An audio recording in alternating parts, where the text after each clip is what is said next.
Welcome to Massive Late Fee. And now your hosts, Mark and Carol. Well, hello everybody. Welcome back to Massive Late Fee. My name is Mark. With me as always is my girlfriend Carol. How you doing, Carol? Hey, what's up? How much? It's been a good week here. It is May 25th, 1996. It surely is. One more day until your birthday. Since it's going to be after your birthday when this episode airs, when the next episode airs, I will say happy birthday, Carol. Thank you. How does it feel to be age undisclosed? Fucking fantastic. I bet it does. You're quite a vibrant young woman. I try. And sexy as the day is long. See, that's the kind of thing a grandpa would say. A grandpa would tell you you're sexy as the day is long? Well, wow. he'd tell What grandpas have you been hanging out with? I don't know. I guess dirty old men, but apparently. Jeez. I don't know any young men who say that someone's sexy as the day is long. Well, what do you... I don't want to get too graphic in front of our audience here. You could just say I'm pretty. Yeah, the grandpas wouldn't say that. Oh, shut up. This is going to be a subdued episode of Massive Levy because it's a little after hours for us. It's a little later than we're used to recording. It is. I'm a little sleepy. So just to As let you know, usual. We're going to be a little low energy tonight. Okay. Why don't you listen to this when you're getting ready to go to bed? We'll get you into the night there. Shadow Stevens here. Are you pretending to be David Silver? No, David Silver wouldn't do that. He wouldn't talk like that in a seductive voice. You're pretending to be a radio DJ. Hey guys, let me sing you a rap song that I wrote. Okay, so David is Shaggy. Like, wow, Scoob. Exactly. All right, anyway. The House, and if you don't know what House I'm talking about, it's the House of Representatives, has okayed a minimum wage hike, Carol. Isn't that exciting news? We don't talk about politics much. Sorry to talk about politics, everybody. It's super exciting. What's the new minimum wage? The current minimum wage, as we all know, is $4.25 an hour. And July 1st, it's going to go up to $4.75 an hour. And then a year from July 1st, 1997, it will go up to $5.15 an hour. Wow. That's a hell of a hike. Almost $1 an hour. I was going to say not even a whole dollar, but sure. Yeah, but, it's a good minimum wage, I guess. I guess it's a good starting place. I would assume they'll keep raising it over the years to keep up with inflation and everything, obviously. Well, here's hoping. It's the first minimum wage since 1991. It passed 266 to 162, and now is pressure on the Senate to pass this 90-cent raise. So we'll see if they do it. The House did it. We'll see if the Senate does as well. So wait a minute.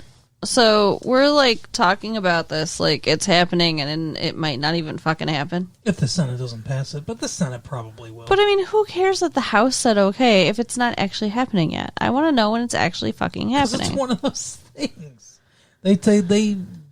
People suck. That's what they do. I guess you don't think they're going to pass this? We'll see. I mean, I don't know. I have little faith in the government. I think it's time for an increase in the minimum wage, don't you? Well, yeah, I think they should. I just don't know that they will. I mean, the economy's pretty good right now. We came out of that last recession, and things are getting pretty strong. Sure.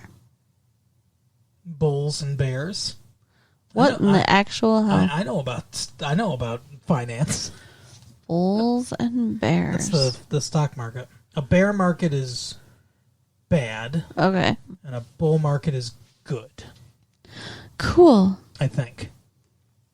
or the other way around. But I think the way I said it's right. You can tell we're like financial gurus over here. Here is something I do know about. After 12 years, that's all she wrote for Angela Lansbury and Jessica Fletcher. The show Murder, She Wrote. Aw, I'm a little sad. It's going off the air. Well, did they already show the last episode? Maybe we should watch it for the show. What about Peter Falk and Columbo? What about him? I don't know. Just wondering about him. But I remember like listening to the Murder, She Wrote music as I was falling asleep in my bed when I was little. Okay. What are you talking about? What? It came out in 1987. Uh-huh. You were little in 1987? That was only 9 years ago. Okay. How old are you? How old are you going to be? Yeah. Oh, Angela Lansbury about to go bye-bye. I think they're going to murder her after the show's over because she no longer will be useful. Do you have any classic memories? You got anything you want to add to that story of Murder, She Wrote? I thought it was on the air for 12 years. Yeah. So it started in 84 or 83, not 87. I don't know. It said 87 in the article, so I don't know. It's not 1999 right now. No, or 1998 either. Yeah. Yeah, I don't know. I don't know what they're on about. Yeah. Anyway, it's been on for 12 years. So, yeah. Yeah, okay. So maybe 12 years ago I was little. Maybe. I mean, depends on what you consider little, but yeah. Whatever. Maybe you were 9 years old. Maybe you were 6. Maybe you were 3. We'll never tell. This is what I want to know, though. Geeks! You want to know about geeks? Sure. This article is titled A Geek's Secret Handshake. The world is speaking geek, and this guy has the code. See this guy right here? I do. He's got the code. He looks like a geek. He does. From Makato, Minnesota. Minnesota. Robert Hayden is king of the geeks. He's good to say so, too. Or he's proud to say so, too. He's good, huh? Yeah, okay, whatever. You want to make fun of the way I talk, go ahead.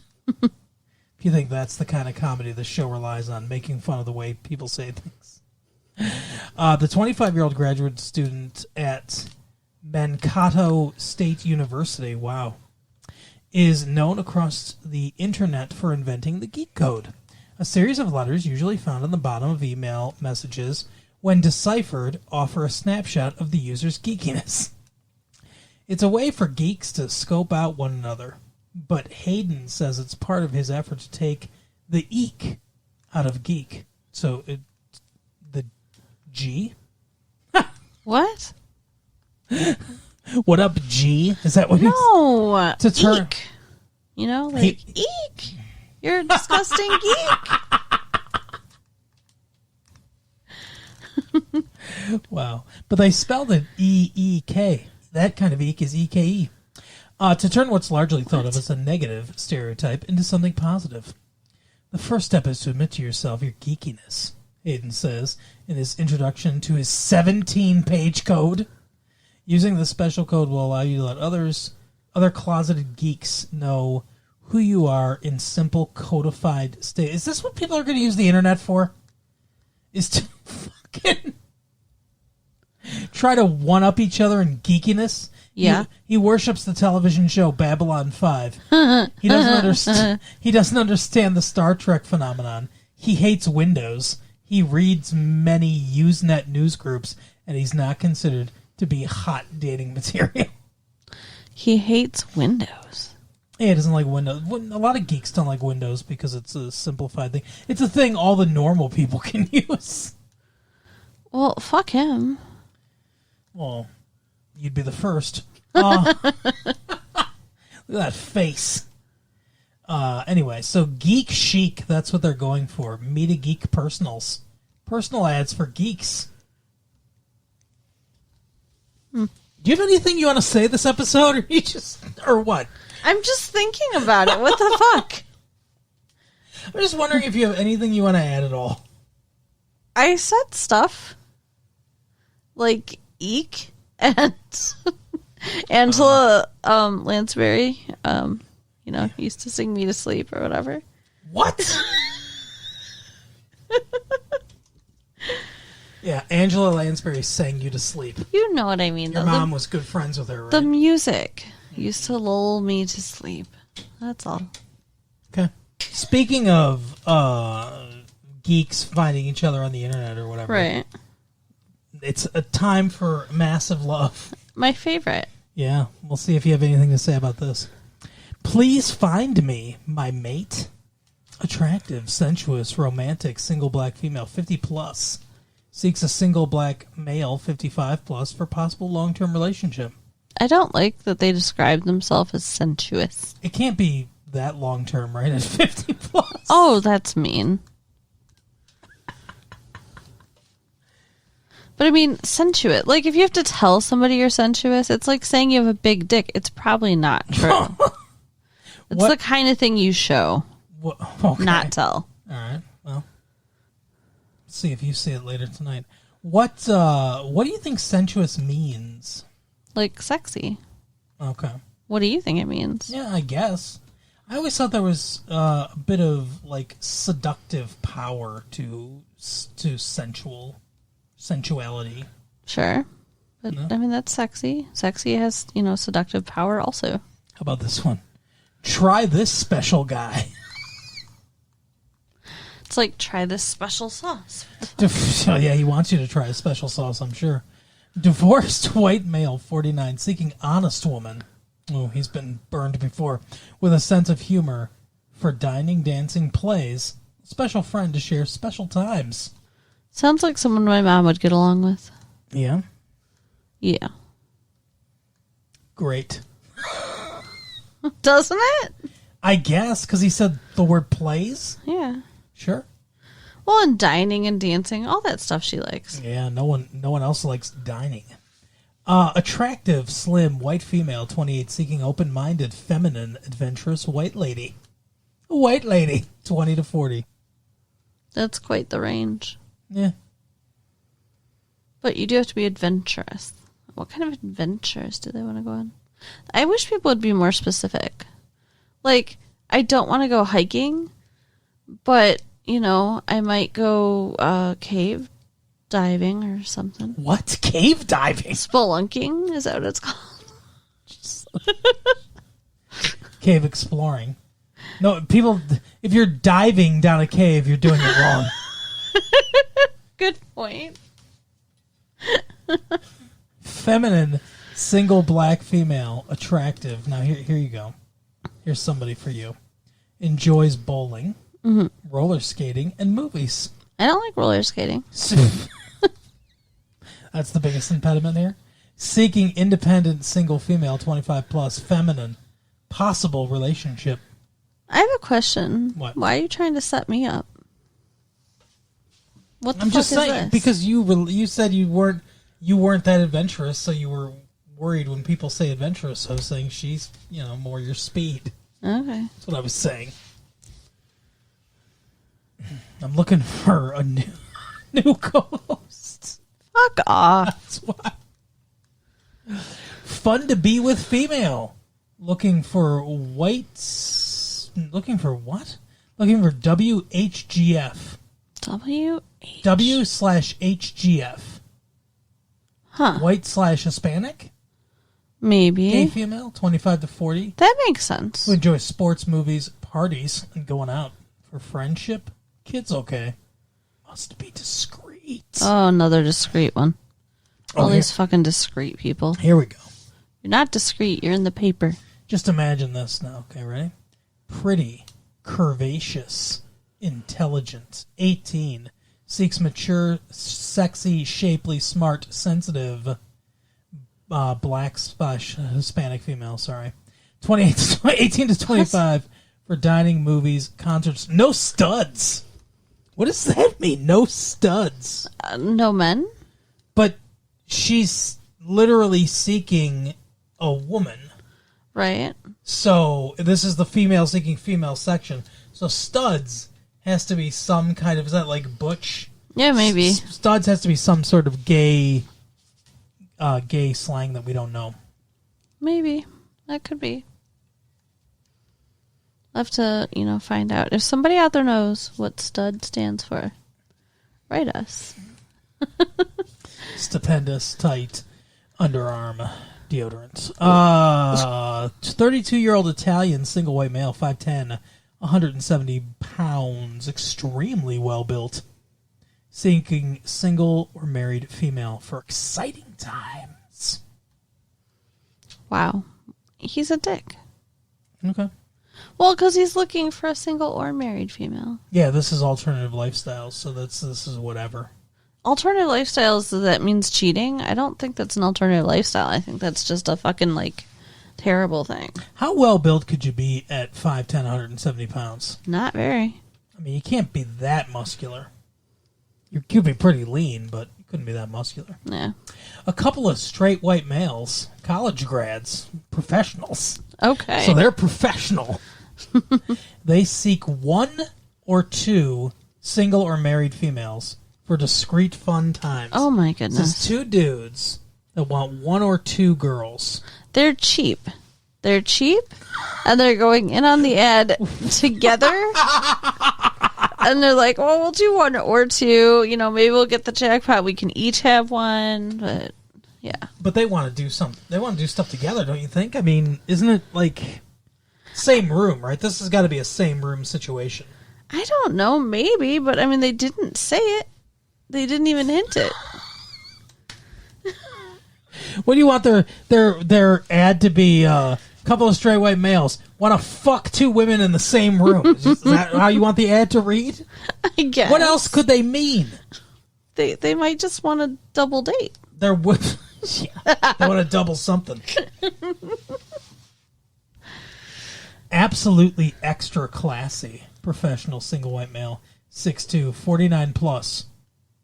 What does that mean? You're over 49. You're 49 plus some months? Why is it like a secret? Just be honest, people. Seeking single or married female for discreet, uncomplicated fun. You know what I think the problem is? No, I don't. Is that these are all just words on a page. No, I mean, I think it would be better. That is a problem. They should be pictures, right? Yes. Because then people wouldn't be so worried about saying how old they are because they think that they look a certain way if they're a certain age, but they might not look that way. I don't know. Okay. What? They don't want their pictures up here. You kidding me? Yeah, I guess that's true. Because then people would know that they're looking for stuff. Exactly. No one in a personal ad is going to have their picture up there for people to see. Yeah. It's never going to happen. Yeah, because, what if your boss sees it or your wife or whatever? Exactly. How about this? New age professional in gray flannel suit. What? Wait, what does this mean? New age professional in gray flannel suit position. Huh? Handsome, married, white male, 44, 6'1", 200 pounds, seeks attractive married single female for discreet relationship. Make some sense of this to me, because I'm going to read it straight through to where the first comma is. Okay. New age professional in gray flannel suit position. Okay, so they're in management. Gray flannel suit position. That's how they... Maybe he's a teacher. Gray flannel suit. I'm trying to think. Is that code for something? Gray flannel suit position, people? Do you know, is that code for something else? I mean, they said new age professional. So, I mean, I imagine that they're in some kind of new age career. Maybe they own a new age store. Is that a gray flannel suit position? Maybe gray flannel suit position is the sex position that he likes the most. Maybe. It's where you lay on your back with a suit coat. The gray flannel suit position. That's so fucked up. He's handsome, though. He wants to, turn you into a suit. That's what it is. Oh, my God. He's married, 44. He wants another married woman. Because he's an asshole. I'll tell you where you can find a married woman, sir. She lives in the house with you. Right? Yeah, tell your wife you want to fuck. See how that goes. Tell your wife that you're interested in the gray flannel suit position and see what she says. Let's see. How about... wanted, certified public accountant. Oh, jeez. Man who works good with figures to be the companion of lonely accountant. Stress time is over. Let's make some meals and entertainment expenses. Oh, my goodness. What? What a fucking... Okay, so because tax season's over. Yeah. Stress time's over, sure. But, so, this person, I think it's a woman. Yeah, I think it's a woman. Or another guy that's looking for another guy, I guess. I don't know. Because it doesn't say what this person is. It just says, wanted, certified public accountant man who works good with figures to be the companion of a lonely accountant. So, she's an accountant, or he's an accountant, or whatever. Mm-hmm. And... she only wants to date other accountants. That's so weird. Do accountants only like other accountants? Is there some kind of secret sorority thing happening here? Yeah, is there an accountant's code where they can only have sex with each other? They have to debrief each other or whatever? You got to know the secret handshake. Yeah. Huh. I mean, does she just want to sit around and talk numbers? I guess. I don't know. Sounds awful. Make some more torturous accountant puns, maybe? Tall, handsome, successful white male, 36, seeking younger, attractive female of color for discreet romantic friendship / relationship. He's white, but he wants a woman of color. He wants to do the, I'm the... Oh, no, not again. You're the house slave or whatever thing. Maybe he just wants to spice up his sex life by, having variety. But why is it in the alternative section then? I don't know. That's fucked up. Yeah. Okay, dude, you're fucked up. Sorry, I tried. I think that's about it. I think that's about it for the massive love here. There was some massive love on the show we watched, though. Yeah, there was. Oh, my goodness. So what did you think? We watched the John Larroquette show. Well, I mean, it was fine. I didn't love it. It was kind of funny in parts, but, the humor was really... You seemed like you really loved it. You were laughing your ass off. I was not. I chuckled a couple of times. Well, that's pretty big for you. The humor was very obvious, Mm-hmm. Yeah, I know. I watched it. I didn't like that. I have. So this episode was called Happy Endings, mm-hmm. and this was the season 3 finale. So we'll have to see what happens at the beginning of season 4. I guess I don't know if we're going to come back to this or not. But this is the first episode I've ever watched. Yeah, watching the season finale is probably not the best idea to start a show. No, especially 3 seasons in. Right. But I liked John Larroquette a lot when he was on Night Court as Dan Fielding. I liked him there. Yeah. So I thought, we'll give it a shot. And it was fine. He drove a tiny little electric car. Yeah, they made a lot of jokes about electric cars. Like, what the fuck? That kind of bothered me. It's like making... So, every time someone drives some big honking truck or something like that, or a Corvette, everyone's like, oh, he's got a tiny dick. He's trying to, compensate for his small penis, right? Mm-hmm. So it's like, doesn't that mean John Larroquette has a huge dick then? So he's driving that little car? And everyone's making fun of him, and it's a big joke. Mm-hmm. There's a lot of problems with the environment right now. Right. The fucking electric car might be the way to go. I do think it's funny that he was stealing electricity from his job, though. Yeah, that is funny. And, I mean, there's nowhere to plug your car in. I don't know any... What are you talking about? There's outlets all over the place. But, I mean, not out in the world. Like, you can't go to a gas station and plug your car in.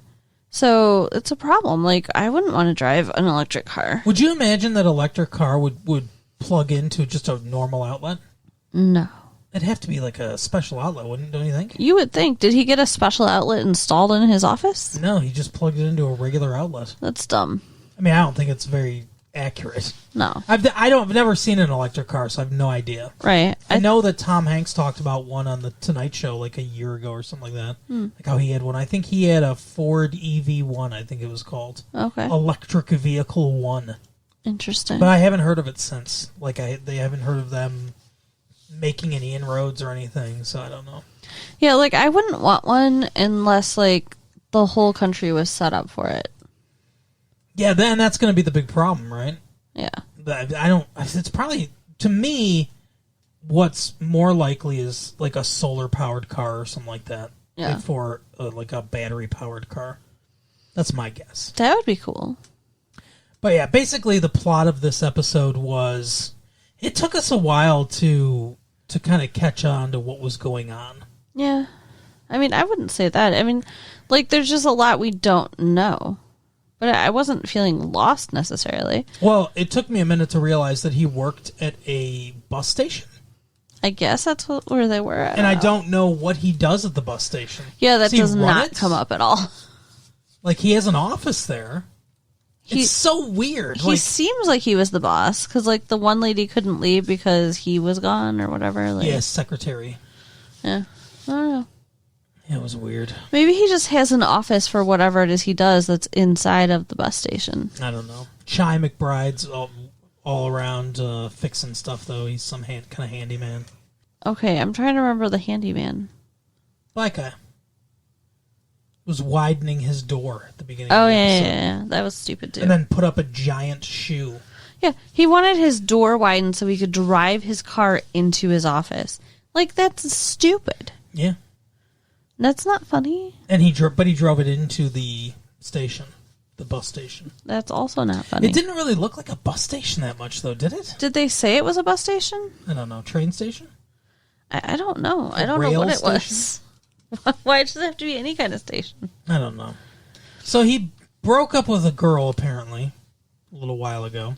And this girl that he was dating before, or liked before, or whatever, wants to go on a date all of a sudden. And so now he wants to go on a date, but his buddy tells him that it's a rebound relationship and it's not going to be good. What do you think about that? I don't know.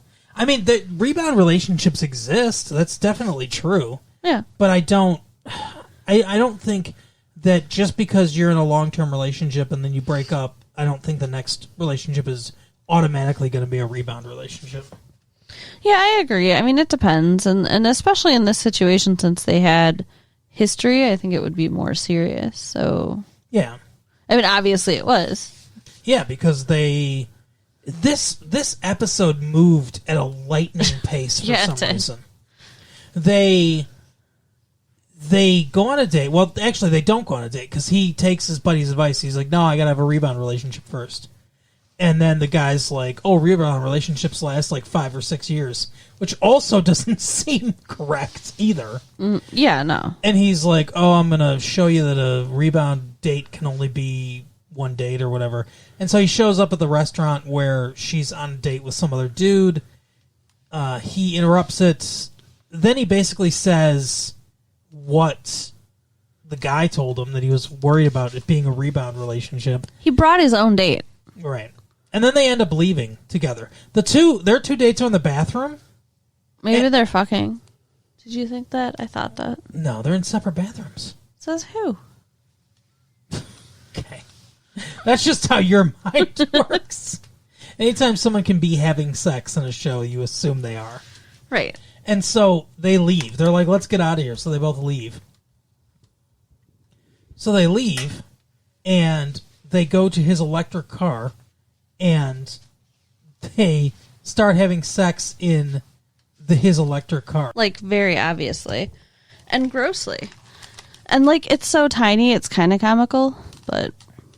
And so then he says that they're going to get through the sex phase or whatever just right away. That was dumb too. The whole thing's just everything about the show is dumb. I don't understand what that means. Like at some point you're not supposed to enjoy sex with your partner anymore? Well, I mean, I think he means the point where it's like all they want to do. I guess. So they have sex several days in a row, which is marked by their his newspaper accumulating at his apartment door.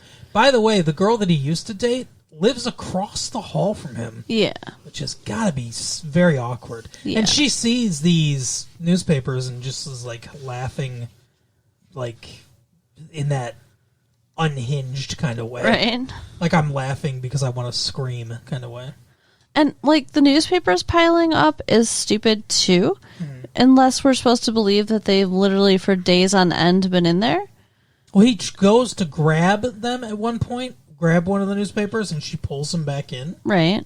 Like, no, don't grab the newspaper.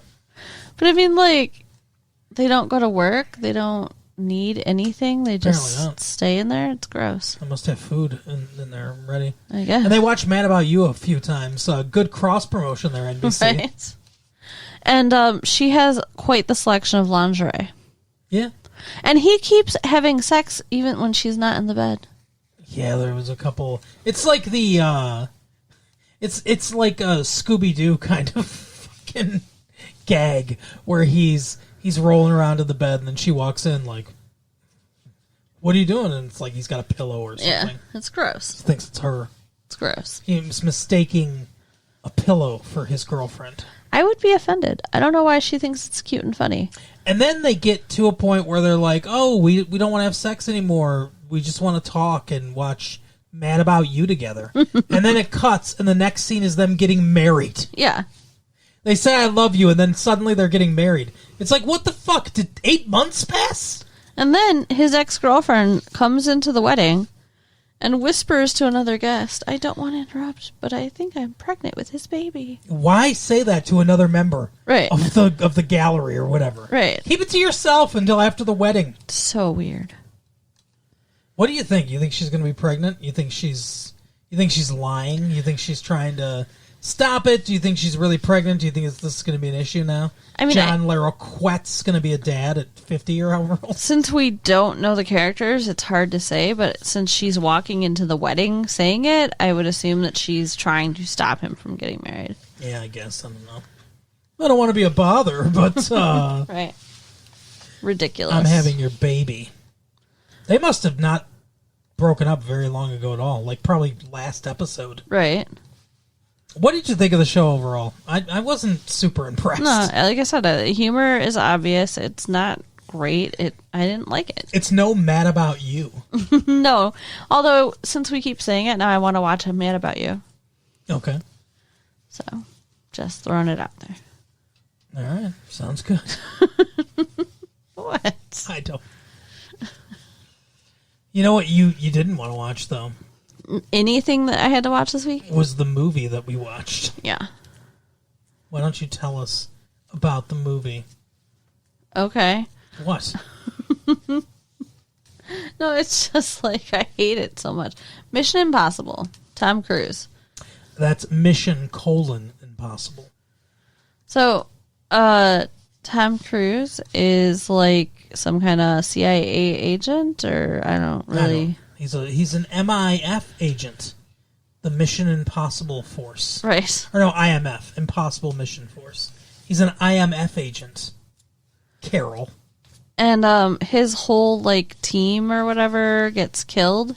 His team, led by Jim Phelps, classic star of the TV show Mission: Impossible. Sorry. And he's trying to find the guy responsible. And It's a mole. Yeah. There's a mole. What does that mean exactly? A spy. Like Right. a double agent. Okay. Someone who's infiltrated. Now, didn't you think that it was the guy that he was meeting with in the beginning was the mole? I thought it was possible. I didn't know exactly who it was. I was pretty surprised by who it turns out to be. Yeah, for sure. If you haven't watched the show, or the movie, I mean, then you should watch the movie. Actually, I was only mildly surprised, honestly. Well, that's because you never watched the show. See, now we're going to ruin it. So if you haven't seen the movie, close your ears right now. But it turns out that Jim Phelps himself was the mole. Star of the show. Now, Peter Graves is still alive. And Peter Graves played Jim Phelps. And they got John Voight, who's not that much younger than Peter Graves. No. So my guess is Peter Graves didn't want to do this because he didn't like what they did to his character. Because basically his character was like, hey, I'm a relic. I make $62,000 a year saving the fucking world. You really think that I want to keep doing this? This is bullshit. So, of course, I'm going to, instead of retiring, I'm going to, turn my back on everything I stand for and kill my colleagues, betray my country, and kill all my friends. Right. Yeah, I don't think Peter Graves was too keen on that. Now, apparently Tom Cruise is a huge fan of the Mission Impossible TV show. So I'm kind of surprised that he allowed this too, but it does come as a big shock. Yeah, well, I mean, okay, so he's got this, super young, pretty wife, and he's an old dude. Yeah. Which, that makes no sense in and of itself. Why? He's not rich, right?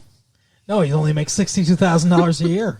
So, it's more than minimum wage, though. What's the draw here? He's not good looking, he's old, and she's ouch. super hot. You thought she was super hot? You don't? Not really. Oh. She was fine. Yeah, well, I think she's very, very pretty. Okay. And I don't get why they're together. But that made me suspicious of them to begin with. And then... when she could only be with him if he had a plan to get more money. Right. And then... people keep saying you're a gold digger. I mean, I don't get why. Hey, now. No, but she shows up alive, right? We think she's dead. She's alive. I was immediately they all suspicious. Died, except for Ethan Hunt, a.k.a. Tom Cruise. Weren't you suspicious when she showed up? I thought she was probably part of some conspiracy, yes. Okay. I was suspicious of her immediately. I thought maybe it was just her. Yeah, I thought that was a possibility, but I was not surprised to find her husband was also in on it. No. I left that possibility open. He surely died at the end of the movie, though. Yeah. What did you think of the movie, honestly? It's fine for what it is. Yeah. It's an action movie. And, I mean, if you're a Tom Cruise fan and you like action movies, then you probably enjoy it. If you liked the TV show, I think you'll like it. I liked it more than I thought I was going to like it. It reminds me of James Bond. A little bit, yeah. It's a kind of a spy thriller action, but it's competently made. Brian De Palma directs it. Pretty good direction. There's some artful shots. It's a little dark in places, like the tone. I mean, the tone's a little dark in some places. Yeah. A little bit. Which is kind of a De Palma type thing. There's one where there's the guy that's hunting him down, the guy that works for IMF or CIA or whatever they work for.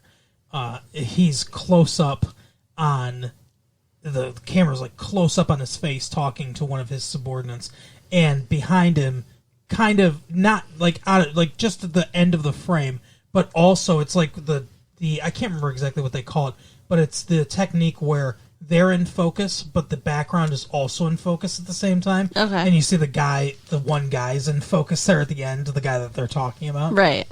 And it's after Tom Cruise. I'm sure you've seen the it's been parodied now and stuff like that, but him on the wire and stuff like that, like hanging from the ceiling. Mm-hmm. And it's after he does that and steals the knock list. And this guy apparently allowed it to happen or whatever. They're blaming him. And he's like, I want him manning a desk in Alaska. Just send him his shit. Yeah, that was kind of funny. But that shot is a really good, beautiful shot. It was. And like you mentioned, there was a lot of shots from his point of view. Yeah, that was one was thing. Weird. That was one thing I didn't love. So it was almost horror movie-esque or something. And De Palma is, has done horror movies before. Oh. So. Well, I guess that makes sense then. So, but I thought that was a little odd, I thought, for this genre of movie. I was kind of like, I was thinking, the couple times that it happened, the one time, I guess I kind of get it, when he's coming into the party at first. And because they have, at the beginning, there's a lot of masks. There's a ton of masks. Yeah. Do you think those were real masks? Because I was wondering if it was like a computer effect. I think it's some kind of computer effect. Yeah. Although the one is probably is a mask, because the guy that's the senator, quote unquote, and we see him on the news, is clearly just Tom Cruise in a mask. Mm-hmm. But they so that one where they first come into the party, that point of view shot makes sense because we don't want to reveal what Tom Cruise looks like yet. We don't want to reveal how close he is to the senator and stuff like that. And it's kind of, he's got those glasses on, so everything's from like camera point of view. So that makes sense a little bit. But when he goes to meet Max and he gets into that limo and it's from his point of view, it does, like, he's not wearing the glasses at the time. It doesn't make a whole lot of sense. Like, if we found out later that he was secretly transmitting that to his team, then cinematically that would make sense. Okay. Because we'd be like, oh, when we see from his point of view, he's transmitting, just like he was at the beginning. But he wasn't. Yeah. And it just doesn't make a whole ton of sense, really, to me. Yeah. They also put a, mask over his face then, too. And it's, like, right up to that point where we're seeing through his eyes. And it's not like the screen went dark then, either. So yeah, I don't they know. screwed it up. You think so? I think so. Okay. I don't know. I really liked the scene, though, when they were in Langley. Mm-hmm. Like, that was my favorite part of the movie. Yeah, it was pretty exciting. It's tense, Yeah. Very well done. The other big action piece is on the train at the end. That was with stupid. the helicopter. And that looked more, see, all the stuff with Langley, like you were talking about, looked very practical. Looked like Tom Cruise is actually doing that stuff. Right. And the stuff on the train looked like it was Tom Cruise, but it also looked fake. Like the background looked very fake and sped up, kind of. And I understand they're not going to have him on the back of a real bullet train, but it wasn't quite as impressive because it didn't look quite as real. Yeah, they obviously had like a fan blowing on him and a backdrop moving really fast. Yeah, so all that made the other one, I think, a more impressive set piece. Yeah, for sure. But yeah, as far as like I think the plot, all the pieces, all the nuts and bolts of movie making, I think work really well here. It's well plotted, it's well paced. I like the whole overall story, the surprise. I think it's all it all works really well together. And cinematography, all that stuff is really good. The cinematography is actually pretty impressive for a movie of this kind. Like, you don't see in James Bond movies, like you said, a lot of times, even that new one that we watched with Pierce Brosnan, the GoldenEye one, you don't see a lot of like impressive cinematography like you did here. I think De Palma and his cinematographer really took pains to kind of give this movie a look. Yeah, I can see that. And a feel, because the James Bond movies in general, they're all kind of flat, almost like a TV show, where it's there might be an interesting shot here or there, usually involving a woman, like Ursula Andress coming out of the ocean or something like that, right? But most of the shots are all just kind of flat shots, flat lighting, not a ton of depth of field or anything like that. And this one's definitely unique in that respect. So I'll be interested to see if they do any more of these, and if they bring De Palma back, or if they go with somebody else, or what, I don't know. They had that actor that we've seen in a few movies now, the French dude. Jean Reno from French Kiss. Oh, yeah, that's right. He was in French Kiss too, and he was in Leon the Professional. Yeah. He was Leon the Professional. Yeah. The most French Italian actor or whatever he was supposed to be. Yeah. But yeah, Jean Reno. I enjoy seeing him and stuff. He's good. He plays a villain in this, sort of. Mm-hmm. I mean, he's another mole double agent type person. He plays a villain in Leon the Professional, kind of. Yeah, I mean, sort of. I guess anti-hero, I suppose, because he's the main character, helping. What's her name? What was that little girl that was in the movie? Natalie Portman. Yeah, that's right. But anyway, so that's the movie. Yep. I mean, I don't have a whole lot to say about it. It was good. So if you like action movies and it's definitely a good action movie. Yeah, and if you like spy movies. Yeah, I'd recommend it. I'd say go see it. Yeah, just if you don't, then there's nothing extra about it that's worth going to see it. Yeah, if you're someone that needs something more to kind of, I mean, there's no love story really here. There's no, there's no extra depth really. I mean, it's plot wise, it's pretty basic, I would say. Yeah, I mean, it's a fairly basic story. Yeah, I mean, it was interesting to watch the certain scenes, but yeah, not fantastic. I liked it enough to recommend it, though. I give it a tacit recommend. Yeah. You do too? You recommend it as well? For that particular audience. Oh, okay. Just for that particular audience. Yes. Again. All right. Well, that is the episode for this week. Carol, why don't you tell the people all the things? So go ahead and write us at latefee1994 at AOL.com. Check out our website at retrolatefee.com. And tell your friends. All right, we will see you next time. Bye. Bye.